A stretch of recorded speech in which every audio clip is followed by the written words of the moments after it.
વિદ્યાર્થી મિત્રો, આજે આ વિડીયોમાં આપણે ધોરણ 9 ગણિત વિષય પ્રકરણ નંબર 12 હેરોનનું સૂત્ર વિશે જોવાના છીએ।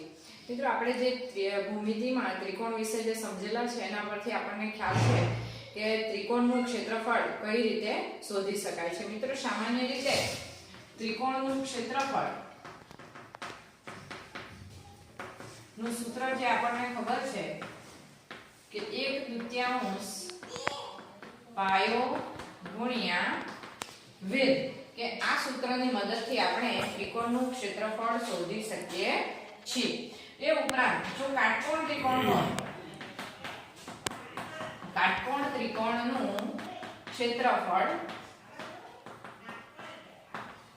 જો એક ખૂણો કાટખૂણો હોય તો તેવા સમયે કાટકોણ ત્રિકોણનું જે ક્ષેત્રફળ શોધવાનું સૂત્ર છે એ પણ છે કે 1/3 પાયો ગુણ્યા વેધની જગ્યાએ આવશે 1/3 કાટખૂણો બનાવતી બાજુઓના માપોનો ગુણાકાર, કાટખૂણો બનાવતી બાજુઓના માપોનો ગુણાકાર। હવે આ રીતે પણ આપણે શોધી શકીએ છીએ। એમાં પણ બે બાજુ જ આવવાની છે કે આ કાટખૂણો છે તો આ એક બાજુ અને આ એક બાજુ, એટલે કે આને કહેવાય પાયો અને આને કહેવાય વેધ। પણ અહીંયા આપણે લખીએ છીએ કે કાટખૂણો બનાવતી બાજુઓના માપોનો ગુણાકાર। એ જ રીતે મિત્રો, એક ત્રીજા પ્રકારના ત્રિકોણ છે કે જેમાં ત્રણે ત્રણ બાજુઓના માપ સરખા હોય છે અને તે છે સમબાજુ। સમબાજુ ત્રિકોણનું ક્ષેત્રફળ, હવે એના માટેનું જે સૂત્ર છે મિત્રો, એને આ રીતે પણ શોધી શકાય છે, પરંતુ એના માટેનું જે ચોક્કસ સૂત્ર છે એ આ પ્રમાણે છે કે વર્ગમૂળ 3/4 ગુણ્યા બાજુનો વર્ગ, કોઈ પણ બાજુ, એટલા માટે કે એની બધી જ બાજુઓ સમાન છે। આ મિત્રો, આ ત્રણ જે સૂત્રો છે એના પરથી આપણે ત્રિકોણનું ક્ષેત્રફળ શોધી શકીએ છીએ। એક તો કાટકોણ ત્રિકોણ, બીજો એવો ત્રિકોણ કે જેમાં 1/3 પાયો ગુણ્યા વેધ સૂત્ર વાપરી શકીએ, અને ત્રીજો છે સમબાજુ ત્રિકોણનું ક્ષેત્રફળ કે વર્ગમૂળ 3/4 ગુણ્યા બાજુનો વર્ગ। હવે મિત્રો, કેટલીક વાર એવું બને કે કાટકોણ ત્રિકોણ હોય તો આપણે સરળતાથી એનું ક્ષેત્રફળ શોધી શકીએ છીએ, પરંતુ લઘુકોણ ત્રિકોણ કે ગુરુકોણ ત્રિકોણ જો આપેલો હોય તો તેવા સમયે પાયાનું માપ તો આપણી પાસે હોય છે, પરંતુ વેધનું માપ આપણે શોધવું પડે અને એના માટે થોડી ઘણી એ ગણતરી ઘણી લાંબી થઈ જાય છે। તો તેવા સમયે અત્યારે જે આપણે પ્રકરણ શીખવાના છે હેરોનનું સૂત્ર, કે હેરોનનું જે સૂત્ર છે એ સૂત્ર પરથી, એ ત્રિકોણની બાજુઓના માપ પરથી જ એનું ક્ષેત્રફળ આપણે શોધી શકીએ છીએ। મિત્રો, હેરોનનું જે સૂત્ર છે એ આપણને કોઈ પણ પ્રકારના ત્રિકોણના બાજુઓના માપ પરથી આપણે એનું ક્ષેત્રફળ શોધી શકીએ છીએ। ધારો કે આપણી પાસે કોઈ એક ત્રિકોણ છે, હવે એ જે ત્રિકોણ છે એ ત્રિકોણને આપણે નામ આપીશું, મિત્રો આ ફક્ત આપણે કામ ચલાવ દોરીએ છીએ સંકલ્પમાં સમજવા માટે, કે ત્રિકોણ A, B અને C। હવે બાજુઓના જે માપ આપણે લેવાના છે તો એ માટે આપણે ખૂણો A જે છે એની સામેની બાજુનું માપ એટલે એને આપણે સ્મોલ a તરીકે દર્શાવીશું। ખૂણો B જે છે એની સામેની બાજુનું માપ એટલે એને આપણે સ્મોલ b તરીકે દર્શાવીએ, અને ખૂણો C જે છે એની સામેની બાજુનું માપ એટલે આપણે એને c તરીકે દર્શાવીશું। ત્યાર પછી મિત્રો, હેરોનનું જે સૂત્ર છે એ આ પ્રમાણે છે કે ત્રિકોણનું ક્ષેત્રફળ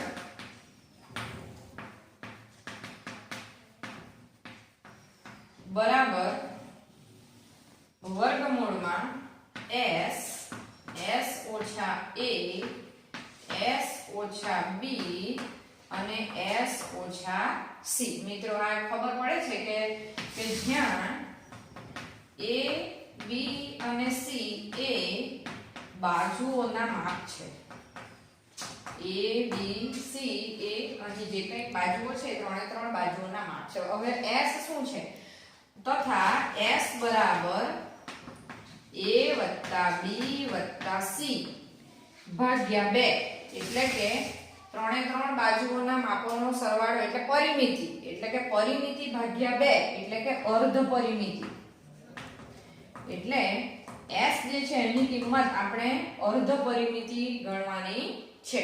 આમ હેરોનનું જે સૂત્ર છે એ મિત્રો આ રીતે સમજી શકાય છે કે વર્ગમૂળમાં s ઓછા a ગુણ્યા s ઓછા b ગુણ્યા s ઓછા c, જ્યાં a b અને c એ બાજુઓના માપ છે અને s બરાબર a વત્તા b વત્તા c ભાગ્યા b એટલે કે પરિમિતિ ભાગ્યા 2 એટલે કે અર્ધ પરિમિતિ આપણે લેવાની છે. હવે આ સૂત્ર પરથી જે દાખલાઓ છે તે આપણે ગણીશું. મિત્રો સ્વાધ્યાય 12.1 નો પહેલો દાખલો કે જેની બાજુની લંબાઈ સ્મોલ a હોય તેવા સમબાજુ ત્રિકોણ આકારના ટ્રાફિક સિગ્નલના પાટિયામાં સ્કૂલ અહેડ એમ લખેલ છે, તો આ પાટિયાનું ક્ષેત્રફળ હેરોનના સૂત્ર પરથી મેળવો. જો તેની પરિમિતિ 180 સેન્ટીમીટર હોય તો તેનું ક્ષેત્રફળ કેટલું થાય? મિત્રો અહીં આપણને ખબર છે કે ધારો કે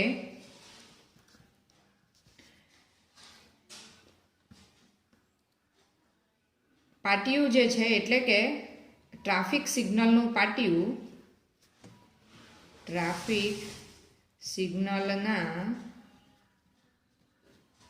પાટિયાનો આકાર સમબાજુ ત્રિકોણ છે. મિત્રો સમબાજુ ત્રિકોણ છે એટલે કે ત્રણે ત્રણ બાજુઓના માપ સરખા છે.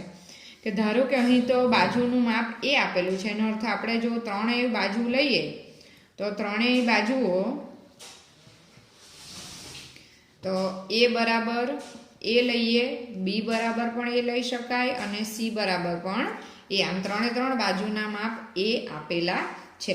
ત્યાર પછી કે જો તેની પરિમિતિ 180 સેન્ટીમીટર હોય. મિત્રો સમબાજુ ત્રિકોણની પરિમિતિ, સમબાજુ ત્રિકોણની પરિમિતિ 180 આપેલી છે, 180 સેન્ટીમીટર. ત્રણે ત્રણ બાજુના માપ જો એ હોય તો a વત્તા a ભાગ્યા 2 એટલે કે 3a ભાગ્યા 2 બરાબર 180 એટલે કે 3a બરાબર 360.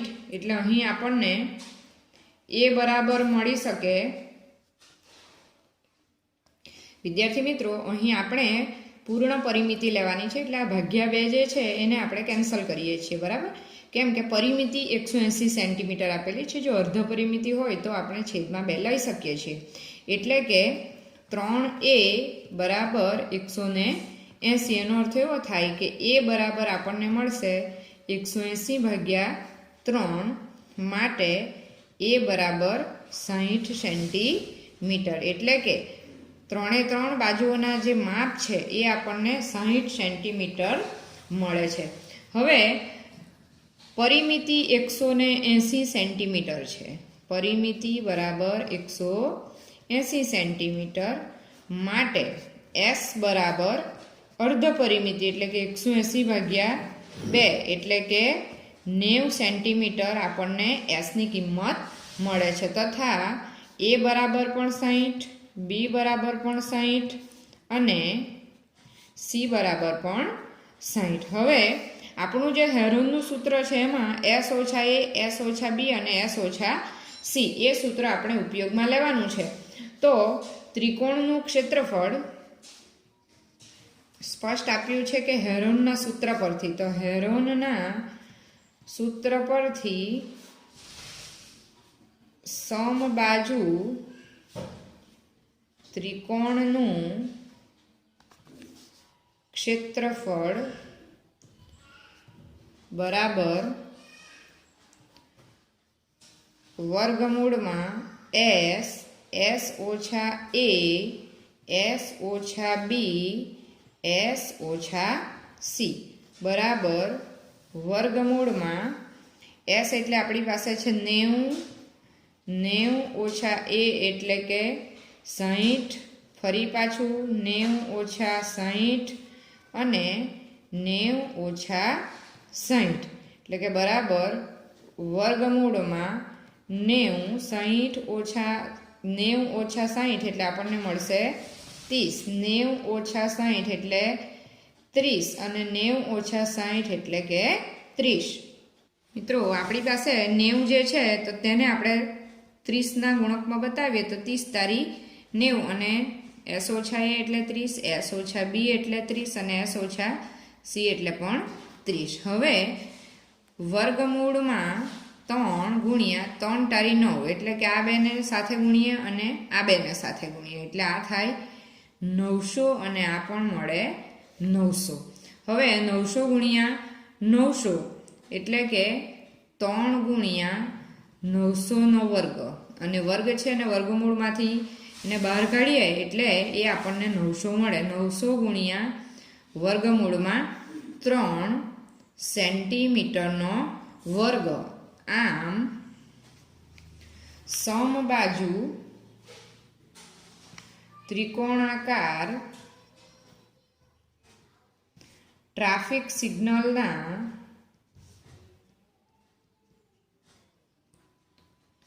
પાટિયાનું ક્ષેત્રફળ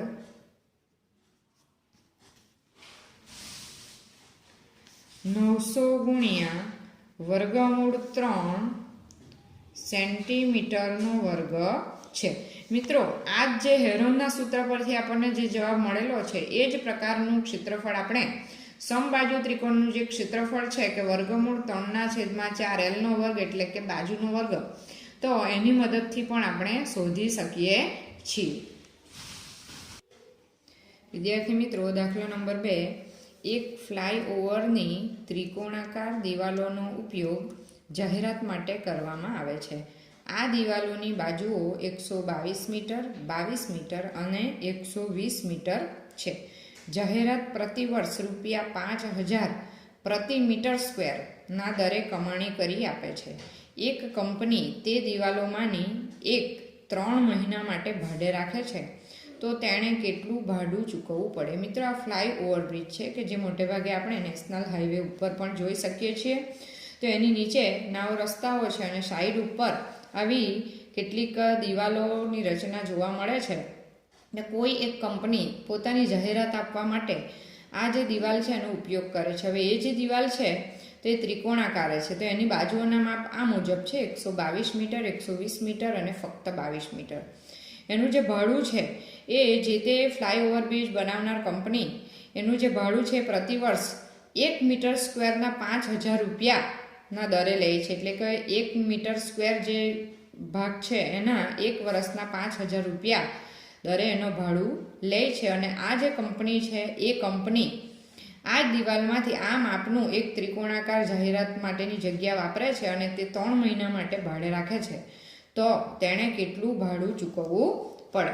સૌ પ્રથમ તો મિત્રો ભાડું જે છે એ મીટર સ્ક્વેર ચોરસ મીટર પ્રમાણે છે. તો આપણે સૌ પ્રથમ આપેલું જે આ ત્રિકોણાકાર જાહેરાત માટેની જગ્યા છે એ ત્રિકોણનું ક્ષેત્રફળ શોધવું પડે અને એ ત્રિકોણનું ક્ષેત્રફળ મળી ગયા પછી ₹5000 પ્રતિ મીટર સ્ક્વેરના દરે એની ગણતરી કરીએ તો એ 3 મહિના માટેનું કુલ ભાડું એણે કેટલું ચૂકવવું પડે તે મળી શકે. તો એ જે ત્રિકોણાકાર આકાર જે છે એનું ક્ષેત્રફળ આપણે હેરોનના સૂત્રની મદદથી શોધીએ તો ત્રિકોણાકાર દિવાલ માટે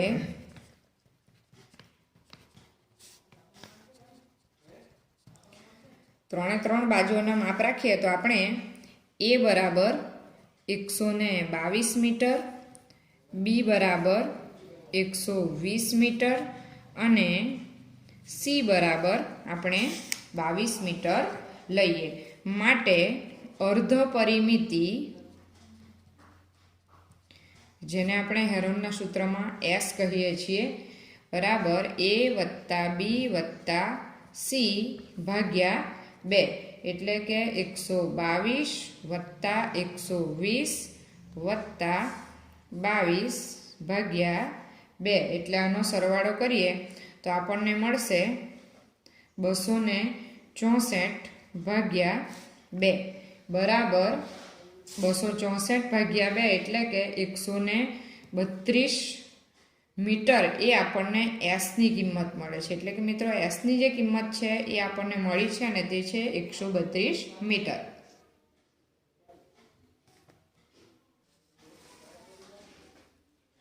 મિત્રો આપણી પાસે જે કિંમતો છે એ પરથી આપણે જે મેળવી છે કે S બરાબર 132 મીટર. હવે હેરોનના સૂત્ર મુજબ દિવાલનું ક્ષેત્રફળ નું સૂત્ર આપણી પાસે છે કે વર્ગમૂળમાં S ઓછા A, S ઓછા B અને S ઓછા C. હવે એ સૂત્રમાં આપણે કિંમતો મૂકીએ તો S ની કિંમત છે આપણી પાસે 132, તો 132 ઓછા A ની કિંમત છે 122, 132 ઓછા B એટલે આપણી પાસે છે 120 અને ત્રીજું છે S ઓછા C એટલે 132 ઓછા 22 બરાબર વર્ગમૂળમાં 132 ઓછા 122 એટલે આપણને મળશે 10. 132 ઓછા 120 એટલે આપણને મળશે 12 અને 132 ઓછા 22 એટલે આપણને મળશે 10, 110 બરાબર. 132 ઓછા 22 છે એટલે 110 મળશે. આમ 132 ગુણ્યા 10 ગુણ્યા 12 અને 110 મીટર વર્ગ. હવે મિત્રો એને આપણે ગણતરી દ્વારા દર્શાવીએ તો એના અવયવો પાડીશું. તો 132 ના અવયવ પડશે 12 ગુણ્યા 11. આ 10 તો આપણી પાસે છે જ, આ 12 પણ આપણી પાસે છે અને 110 ના બે અવયવ પડે, એક 11 ગુણ્યા 10. હવે એને આપણે વર્ગમૂળમાં લખી શકીએ તો 12 જે છે એ બે વખત છે એટલે 12 નો વર્ગ, ત્યાર પછી 11 અને 11 એટલે 11 નો વર્ગ અને બીજું છે 10 એટલે 10 નો વર્ગ. મીટર વર્ગ એનો એકમ છે. દરેકનો વર્ગ છે અને એનું વર્ગમૂળ છે એટલે વર્ગમૂળ શોધીએ તો વર્ગ નીકળી જાય એટલે કે 12 ગુણ્યા 11 ગુણ્યા 10 એટલે કે 12 ગુણ્યા 10 એટલે 120 ગુણ્યા 11 કરીએ તો આપણને મળશે 1320 મીટર સ્ક્વેર. હવે મિત્રો જાહેરાતનો જે વાર્ષિક ખર્ચ છે એની વાત કરીએ તો આ એક દિવાલનો જાહેરાતનો વાર્ષિક ખર્ચ આપણે જોઈએ તો 1320 ગુણ્યા 5000 રૂપિયા. તો હવે એના આ વાર્ષિક ખર્ચ છે માટે 3 મહિનાનો જો ખર્ચ લેવો હોય માટે 3 મહિનાનો ખર્ચ આપણે લેવો હોય તો એને 3/12 વડે આપણે ગુણવું પડે એટલે કે 1320 ગુણ્યા 5000 આ 12 મહિનાના છે, એમાંથી આપણે હવે ફક્ત 3 મહિનાના લઈશું એટલે કે ગુણ્યા 3/12. તો અહીં આ જે કંઈક ગણતરી છે એ ગણતરી જો આપણે કરીએ તો એના દ્વારા આપણને જે કિંમત મળે છે એ 16,50,000 રૂપિયા કિંમત મળે છે. એટલે કે એ કંપની જ્યારે એને ભાડે રાખશે તેવા સમયે એ 3 મહિનાનો ખર્ચો 16,50,000 રૂપિયા એમણે ચૂકવવો પડશે. મિત્રો એની જે ગણતરી છે કે 1320 ગુણ્યા 5000 ગુણ્યા 12 મહિનામાંથી 3 મહિનાનું ભાડું છે. હવે 1320ના જે અવયવ છે તો 12 ગુણ્યા 10 ગુણ્યા 11 જે અગાઉ આપણે જોયેલું છે કે 120 ગુણ્યા 11 કરેલા ત્યારે આપણને 1320 મળેલા એટલે કે 12 ગુણ્યા 10 ગુણ્યા 11 એના અવયવ પડે છે ગુણ્યા 5000 ગુણ્યા 3/12. હવે આ 12 અને આ 12 નીકળી જશે એટલે અહીં જે છે 11 ગુણ્યા 10 એટલે 110 ગુણ્યા 5 તારી 15000. હવે મિત્રો 110 ગુણ્યા 15000 તો આપણે એનો ગુણાકાર કરીએ કે 15 ગુણ્યા 11 દશકનું શૂન્ય 5 એકુ 5 1 એકુ 1 5 એકુ 5 અને 1 એકુ 1 એટલે 5 5 ને 1 6 અને 1 એટલે 11 ગુણ્યા 15 જે છે એ મળે છે 165 અને ઉપર શૂન્ય છે 1, 2, 3 અને 4. 1, 2, 3 અને 4. તો એકમ, દશક, સો, હજાર, 10,000, લાખ અને 10 લાખ એટલે કે 16,50,000 રૂપિયા. આમ આ ગણતરી કરીને અથવા મિત્રો એ સિવાય પણ 11 અને આ 5 55 કોઈ પણ રીતે પણ ગણતરી કરીને આપણને 16,50,000 રૂપિયા એવો જવાબ મળે છે. એટલે કે આટલા રૂપિયા એમણે ભાડું પેટે ફ્લાયઓવર બ્રિજ પર જાહેરાત આપવા માટે ચૂકવવા પડશે. મિત્રો ચોથો દાખલો છે, જો ત્રિકોણની પરિમિતિ 42 સેન્ટીમીટર અને બે બાજુઓ 18 સેમી તથા 10 સેમીની હોય તો તેનું ક્ષેત્રફળ શોધો. મિત્રો અહીં જે ત્રિકોણ આપેલો છે, ધારો કે આપણે સમજવા માટે એક ત્રિકોણ લઈએ તો એની પરિમિતિ એટલે કે 3 બાજુઓના માપ આપણને આપી દીધેલા છે, પણ એમાં બે બાજુના માપ આપેલા છે આપણને. એક ધારો કે 42 છે અને બીજી બાજુનું માપ 18 આપેલું છે. હવે આ એક બાજુ જે બાકી રહી છે એનું માપ એમણે આપ્યું નથી. હવે એના પરથી આપણને બે બાજુના માપ છે, ત્રીજી બાજુનું માપ નથી, પરંતુ એની પરિમિતિ જે છે એ 42 સેન્ટીમીટર આપણને આપી દીધેલી છે. તો એના પરથી આપણે આ ત્રીજી બાજુનું માપ શોધી શકીએ. તો સૌ પ્રથમ તો આપણે લખીશું કે ત્રિકોણની પરિમિતિ બરાબર 42 સેન્ટીમીટર એટલે કે અર્ધ પરિમિતિ, જેને આપણે S કહીશું, તે મળશે આપણને 42/2 એટલે 21 સેન્ટીમીટર. હવે ધારો કે આપણે લઈએ કે A બરાબર 18 સેન્ટીમીટર અને B બરાબર 10 સેન્ટીમીટર. મિત્રો આ એક 10 છે, પરિમિતિ એની આખી 42 છે એટલે 10 અને 18. તો પરિમિતિનું જે અર્ધ પરિમિતિનું સૂત્ર છે S બરાબર A વત્તા B વત્તા C ભાગ્યા 2 એટલે કે 21 બરાબર A એટલે 18, B એટલે 10 અને વત્તા C જે છે એનું માપ આપણને ખબર નથી ભાગ્યા 2. એટલે માટે 21 દુ 42 બરાબર 18 વત્તા 10 એટલે 28 વત્તા C. માટે C બરાબર 42 ઓછા 28 એટલે કે C બરાબર આપણને મળશે 14. આમ ત્રીજી બાજુનું જે માપ છે એ આપણને મળી જાય છે. મિત્રો હવે હેરોનના સૂત્ર પ્રમાણે, હેરોનના સૂત્ર મુજબ ત્રિકોણનું ક્ષેત્રફળ, આપણી પાસે સૂત્ર છે કે વર્ગમૂળમાં S ઓછા A, S ઓછા B અને S ઓછા C બરાબર વર્ગમૂળમાં S એટલે આપણી પાસે મળેલા છે 21 એટલે 21 ઓછા A એટલે 18, 21 ઓછા B એટલે 10 અને 21 ઓછા C એટલે કે 14 બરાબર વર્ગમૂળમાં 21 ઓછા 18 એટલે આપણને મળશે 3, 21 ઓછા 10 એટલે 11 અને 21 ઓછા 14 એટલે કે 7 બરાબર વર્ગમૂળમાં 21, 7 ગુણ્યા 3 એટલે પણ 21 અને બાકી રહેશે 11. હવે વર્ગમૂળમાં 21 ગુણ્યા 21 એટલે કે 21 નો વર્ગ ગુણ્યા 11 બરાબર એનું વર્ગમૂળ લેવું હોય તો 21 નો વર્ગ છે એટલે એનું વર્ગમૂળ મળશે આપણને 21 અને અંદર બાકી રહેશે 11 એટલે કે 21 ગુણ્યા 11 સેન્ટીમીટરનો વર્ગ.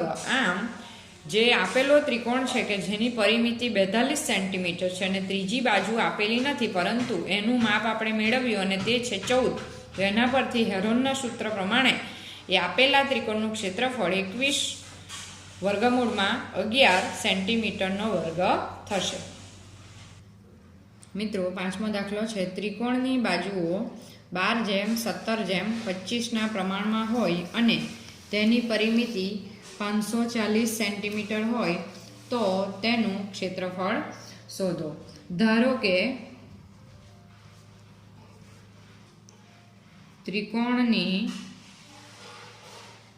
બાજુઓના માપ મિત્રો અહીં 12:17:25 એવું આપેલું છે, એટલે આપણે જે ધારીએ છીએ બાજુઓના માપ આપણે લઈશું 12x, 17x અને 25x છે. હવે આપણને ખબર છે કે ત્રિકોણની પરિમિતિ બરાબર ત્રણેય બાજુઓના માપોનો સરવાળો. હવે પરિમિતિ આપી છે આપણને 540, એટલે માટે 540 બરાબર બાજુઓ 12x વત્તા 17x વત્તા 25x, માટે 540 બરાબર મળશે આપણને 54x. એટલે કે x ની કિંમત મેળવવી હોય તો આ 54 540 ના છેદમાં જાય, તે 540 ભાગ્યા 54, માટે x બરાબર આપણને મળે છે 10. મિત્રો x ની કિંમત મળી ગઈ છે, એટલે કે માટે ત્રિકોણની બાજુઓના માપ એ બરાબર પહેલું છે 12x, એટલે કે 12x એટલે કે 12 ગુણ્યા 10 એટલે 120 સેન્ટીમીટર. ત્યાર પછી બીજું માપ છે b બરાબર 17x, એટલે 17 ગુણ્યા 10 એટલે 170 સેન્ટીમીટર. અને ત્રીજી બાજુનું માપ c બરાબર લઈએ 25x, એટલે કે 25 ગુણ્યા x ની જગ્યાએ મૂકીશું 10 એટલે 250 સેન્ટીમીટર. હવે હેરોનના સૂત્ર પ્રમાણે શોધવા માટે બાજુઓના માપ મળી ગયા છે. હવે આપણને જોઈશે એની અર્ધ પરિમિતિ, એટલે કે s બરાબર a વત્તા b વત્તા c ભાગ્યા 2. a વત્તા c વત્તા b એટલે કે સંપૂર્ણ પરિમિતિ. પરિમિતિ તો આપણને આપેલી છે અને તે છે 540, એટલે લખીશું આપણે 540 ભાગ્યા 2, એટલે એ આપણને મળે છે 270 સેન્ટીમીટર. હવે હેરોનના સૂત્ર મુજબ ત્રિકોણનું ક્ષેત્રફળ બરાબર વર્ગમૂળમાં s ઓછા a, s ઓછા b અને s ઓછા c બરાબર વર્ગમૂળમાં s એટલે છે 270 કૌંસમાં 270 ઓછા a એટલે આપણી પાસે છે 120, 270 ઓછા s એટલે 270 ઓછા b એટલે 170 અને ત્રીજું છે s ઓછા c એટલે 250 બરાબર વર્ગમૂળમાં 270 ઓછા 120 એટલે આપણને મળશે 150. 270 ઓછા 170 એટલે આપણને મળે છે 100 અને 270 ઓછા 250 એટલે આપણને મળે છે 20 બરાબર વર્ગમૂળમાં 270 150 ના મિત્રો આપણે અવયવ પાડીએ તો 5 તારી 15 એટલે કે 30 ગુણ્યા 5, 100 ગુણ્યા 20 ના અવયવ પાડીએ તો 5 ચોક 20 બરાબર વર્ગમૂળમાં. મિત્રો આવું કેમ કર્યું છે તો કે એવી સંખ્યા આપણે મેળવીએ કે જે વર્ગમાં મળતી હોય તો વર્ગમૂળ આપણને સીધું મળી જાય. તો 27 તારી 81 અને 2 શૂન્ય એટલે 8100. ત્યાર પછી ગુણ્યા આ 5 અને આ 5 એટલે 25, એનું પણ વર્ગમૂળ 5 મળી જાય. અને બીજું છે આ 100 અને 4 એટલે કે 400 બરાબર વર્ગમૂળમાં લખવું હોય 9 9 81 એટલે કે 8100 એટલે કે એ 90 નો વર્ગ એવું લખી શકાય. 25 છે તો 5 નો વર્ગ લખી શકાય અને 400 છે એટલે એને 20 નો વર્ગ તરીકે લખી શકાય છે. એટલે આ દરેક જે પદ છે એને આપણે વર્ગમૂળમાંથી જો બહાર કાઢીએ તો એ 90 ગુણ્યા 5 ગુણ્યા 20 આપણને મળી શકે. એટલે કે આ 5 દુ 10 એટલે 90 ગુણ્યા 100 એટલે આપણને મળશે 9000 સેન્ટીમીટરનો વર્ગ. એટલે કે આપેલો જે ત્રિકોણ છે એનું જે ક્ષેત્રફળ છે હેરોનના સૂત્ર મુજબ એ આપણને 9000 સેન્ટીમીટરનો વર્ગ મળે છે. મિત્રો આજનું સ્વાધ્યાય છે દાખલા નંબર 1. બગીચામાં એક લપસણી છે, તેની એક બાજુની દિવાલ કોઈક રંગથી રંગી તેના પર keep the park green and clean એવો સંદેશ લખેલ છે. જો દિવાલની બાજુઓ 15 મીટર, 11 મીટર અને 6 મીટરની હોય તો રંગેલ દિવાલનું ક્ષેત્રફળ શોધવા. જે દાખલો છે મિત્રો સ્વાધ્યાય 12.1 નો ત્રીજો દાખલો છે. અને બીજો દાખલો છે કે સમ દ્વિબાજુ ત્રિકોણની પરિમિતિ 30 સેન્ટીમીટર અને સમાન બાજુઓ પૈકી પ્રત્યેકની લંબાઈ 12 સેન્ટીમીટર છે તો ત્રિકોણનું ક્ષેત્રફળ શોધો. મિત્રો સમ દ્વિબાજુ એટલે કે અહીંયા આપેલો જે ત્રિકોણ છે એમાં બે બાજુના માપ તો સરખા છે અને તે એક બાજુનું માપ તો આપેલું જ છે કે 12 સેન્ટીમીટર છે, કે જે બે સરખી છે એ તો એક 12 અને 12 એટલે ત્રીજી બાજુ શોધવાની પરિમિતિ આપેલી છે. એના પરથી આપણને ત્રીજી બાજુનું માપ મળી જશે અને ત્યાર પછી હેરોનના સૂત્ર મુજબ એનું ક્ષેત્રફળ શોધવાનું છે.